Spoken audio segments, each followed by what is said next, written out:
ক্ষমা চাইতে হয় অনির্বাণকে, তো আমি তার হয়ে ক্ষমা চেয়ে নিচ্ছি যে ভাই অনির্বাণকে প্লিজ কাজ করতে দিন। এমন একজন অভিনেতা যার বাংলার দরকার এবং বাংলায় ওর অনেক অবদান বাকি আছে। অনির্বাণ ভট্টাচার্যর জন্য ক্ষমা চাইলো দেবদা, এটাই হচ্ছে আমাদের বাংলা ইন্ডাস্ট্রির অবস্থা।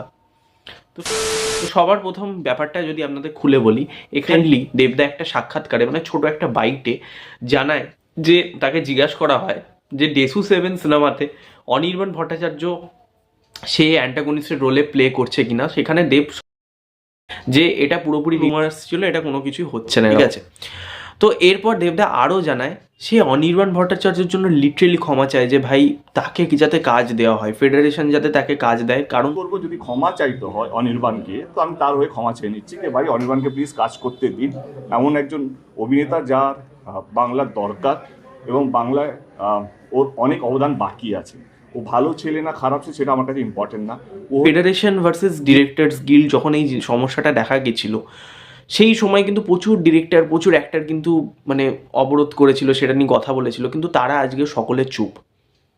একা এই ভিকটিমের শিকার হয়েছে হচ্ছে অনির্বাণ ভট্টাচার্য। সে এখন কাজ পাচ্ছে না, সে একজন ভালো অ্যাক্টর হওয়ার সত্ত্বেও সে কাজ পাচ্ছে না।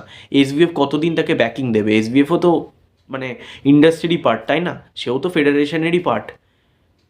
তো সেখানে দাঁড়িয়ে দেবদা তাকে মানে হাত জোর করে দেবদা আর কি ক্ষমা চাইছে যে তাকে যাতে কাজ দেওয়া হয় ফেডারেশন থেকে, তাকে যাতে সে যাতে কাজের সুযোগ পায়।